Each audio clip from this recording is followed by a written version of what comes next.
அனைவருக்கும் வணக்கம். கும்பராசிக்காரர்களுக்கு சிந்தித்து செயல்பட்டாலும் கிரகநிலைகளில் ஏற்படக்கூடிய மாறுதல் கும்பராசிக்காரர்களுடைய வாழ்வில் முன்னேற்றம் என்று சொல்லக்கூடிய வகையில் 2024ஆம் ஆண்டு புது வருடம் கோடீஸ்வர யோகம் நிறைந்த ஒரு ஆண்டாக எந்தெந்த விஷயங்கள் அமைய போகின்றன என்பதை சற்று விரிவாக பார்க்கலாம் வாங்க.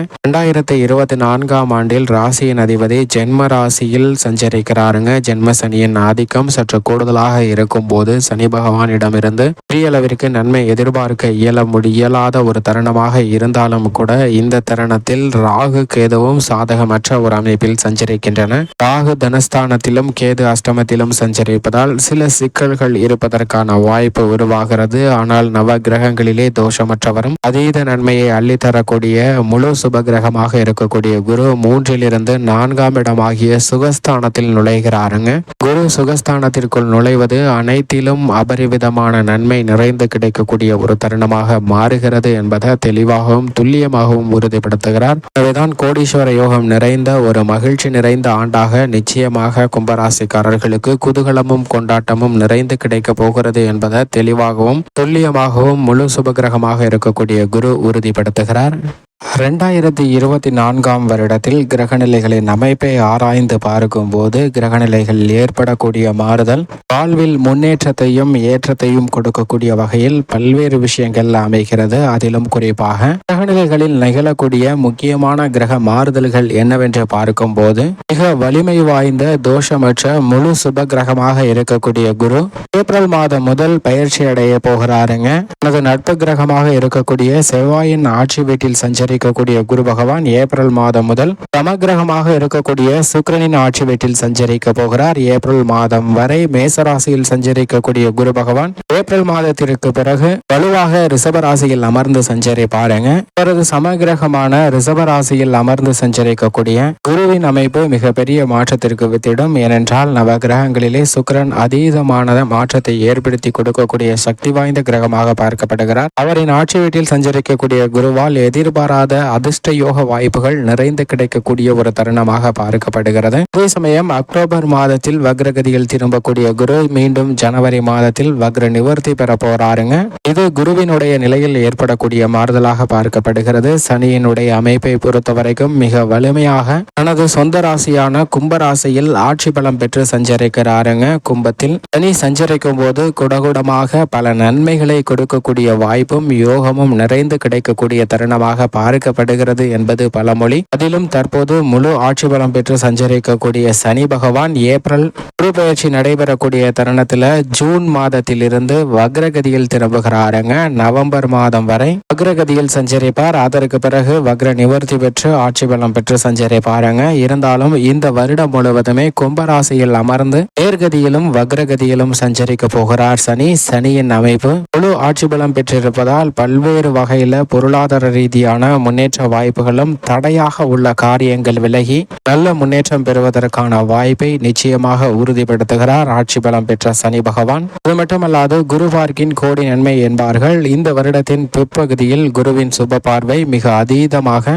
மகரம், விருச்சகம் மற்றும் கன்னிராசிக்கு கிடைக்க போகிறதுங்க. குரு பார்க்கின் கோடி நன்மை என்பார்கள். அப்படிப்பட்ட குரு பகவானின் சுப பார்வை அதீதமான மாற்றத்தை ஏற்படுத்துவதோடு மட்டுமல்லாது கோடீஸ்வர யோகத்தையும் நிறைந்து கொடுக்கிறதுங்க. சனி பகவானுடைய பார்வையும் பல்வேறு விதமான சிரமங்களை விளக்குகிறது. சனி 3ஆம் பார்வையாக தனுசு ராசியும் 7ஆம் பார்வையாக சிம்ம ராசியையும் பார்க்கிறாருங்க. 10ஆம் பார்வையாக ரிஷப ராசியை பார்க்கிறார். சனியினுடைய பார்வை காரணமாக பல சிரமங்கள் நிச்சயமாக குறைவதற்கான வாய்ப்பும் யோகமும் நிறைந்த ஒரு ஆண்டாக 2024 அமைய போகிறது. இந்த வருடத்தில் முக்கியமான ராகு கேதுவின் கிரக அமைப்பை பொறுத்தவரைக்கும் ராகு மற்றும் கேதுவின் அமைப்பில் எந்த விதமான மாற்றமும் இல்லை. ராகு முழு பலத்துடன் இந்த வருடம் முழுவதுமே மீன ராசியில் சஞ்சரிக்க போகிறாருங்க. மோட்சக்காரகரான கேது கன்னிராசியில் வீற்றிருக்க போகிறார். இந்த இரண்டு கிரக நிலைகளும் 2025ஆம் ஆண்டு ஏப்ரல் மாதத்தில் தான் பயிற்சியை சந்திக்க போகின்றன. எனவே இந்த வருடம் முழுவதும் பல்வேறு விதமான மாற்றத்தை ஏற்படுத்தி கொடுக்கக்கூடிய ஒரு வலுவான அமைப்பில் தான் ராகு மீன ராசியிலும் மோட்சக்காரகரான கேது கன்னிராசியிலும் சஞ்சரிக்க போகிறார். செவ்வாயின் அமைப்பை பொறுத்தவரைக்கும் வருடத்தின் துவக்கத்தில் தனுசு ராசி ராசியிலும், அதற்கு பிறகு மகரம், கும்பம், மீனம், மேஷம் மற்றும் ரிஷபம், மிதுனம் ஆகிய ராசிகள்ல சஞ்சரிக்க போகிறாருங்க. இந்த வருடம் முழுவதும் பல்வேறு இடங்கள்ல மாறி மாறி சஞ்சரிக்கக்கூடிய மங்களகாரகன், பூமிகாரகன் என்று சொல்லக்கூடிய செவ்வாயின் அமைப்பு காரணமாக சற்று ஏற்றம் இறக்கம் நிறைந்த ஆண்டாக தான் பார்க்கப்படுகிறது. அது மட்டுமல்லாது நவகிரகங்கள்ல மீதி இருக்கக்கூடிய 12 இடங்களிலும் மீதி இருக்கக்கூடிய கிரகங்கள் மாறி மாறி சஞ்சரிக்க போகின்றன. சூரியன், சுக்கிரன், சந்திரன் ஆகிய 4 கிரக நிலைகளும் 1ஆம் இடத்திலிருந்து 12ஆம் இடம் வரை மாறி மாறி சஞ்சரிப்பதால் இந்த தருணத்தில் சில நேரத்தில் ஏற்றமும் சில நேரத்தில் சின்ன சின்ன தடையும் சந்திப்பதற்கான வாய்ப்பு உருவாகிறது என்பதை யதார்த்தமாக உறுதிப்படுத்துகின்றன.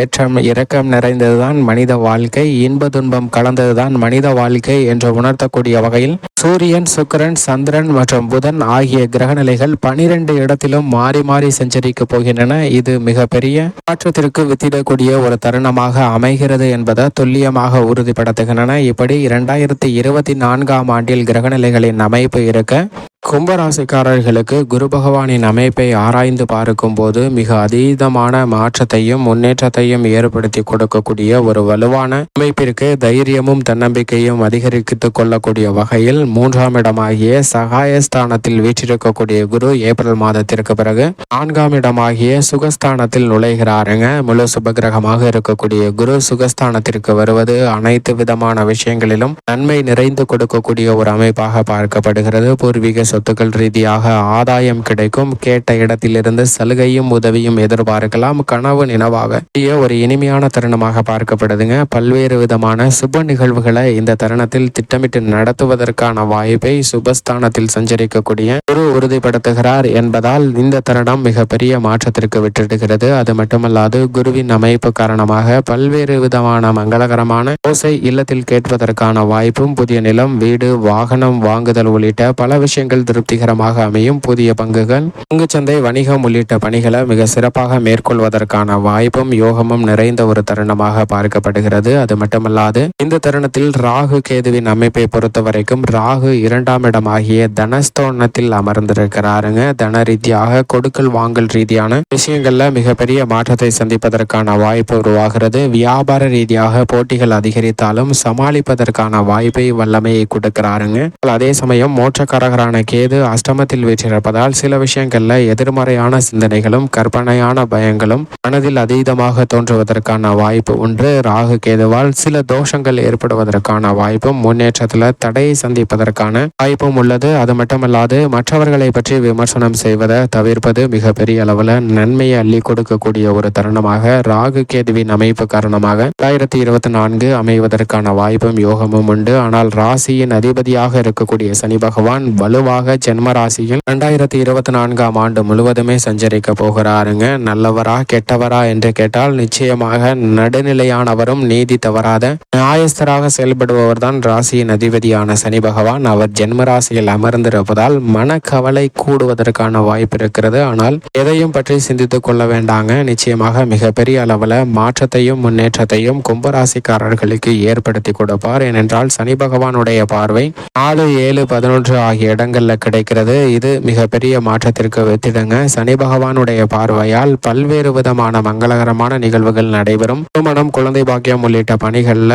உள்ள விசேஷ தருணங்கள்ல எந்த விதமான தடையும் இல்லை என்பதை உறுதிப்படுத்துகிறார். செவ்வாயின் அமைப்பை பொறுத்த வரைக்கும் வருடத்தின் முற்பகுதியில் பெரிய அளவிற்கு சாதகமாக இல்லை. ஆனால் பிற்பகுதியில் நல்ல பலனை கொடுக்கக்கூடிய வலுவான அமைப்பில் சஞ்சரிக்கிறாருங்க. முற்பகுதியில் வீண் அலைச்சல் ஏற்படலாம். பிற்பகுதியில் நிறைந்த நன்மையும் முன்னேற்றமும் செவ்வாயின் அமைப்பு காரணமாக நிறைந்து கிடைக்க போகிறது. பல மடங்கு செல்வ செழிப்பு அதிகரிப்பதற்கான வாய்ப்பும் கொடுக்கல் வாங்கலில் உள்ள சிக்கல்கள் விலகக்கூடிய ஒரு இனிமையான தருணமாகவும் அமைகிறது என்பதை தெளிவாக உறுதிப்படுத்துகிறார். ஆனால் அதே சமயம் சூரியன், சுக்கிரன், புதன் மற்றும் சந்திரனின் அமைப்பை பொறுத்த வரைக்கும் வருடம் முழுவதும் 12 இடங்களிலும் மாறி மாறி சஞ்சரிப்பதால் சில நேரங்களில் நன்மை அதீதமாகவும் சில நேரங்களில் கஷ்டம் அதீதமாகவும் சந்திப்பதற்கான வாய்ப்பு இருக்கிறது. நன்மை தீமை கலந்த ஒரு அமைப்பு உள்ளது என்பதை இந்த 4 கிரகநிலைகள் உறுதிப்படுத்துகின்றன. எனவே சற்று விழிப்புணர்வுடன் இருங்க. இருந்தாலும் இந்த தருணத்தில் முழு சுபகிரகமாக இருக்கக்கூடிய குரு சுகஸ்தானத்திற்கு மாறுவதால் கோடீஸ்வர யோகம் நிறைந்த ஒரு ஆண்டாகவும் பல விஷயங்கள்ல நன்மை கிடைப்பதற்கான வாய்ப்பும் யோகமும் உண்டு. மேலும் சாதகமாக மாற்றிக்கொள்ள நிச்சயமாக கும்பராசிக்காரர்கள் வாரத்தில் ஏதேனும் ஒரு நாள் விரதம் இருந்து அருகாமையில் உள்ள நவகிரக சன்னதி சென்று தீபமேற்றி வழிபாடு செய்யுங்கள். நிறைந்த நன்மையும் முன்னேற்றமும் உங்களுடைய வாழ்வில் இனிதாக கிடைக்கும்.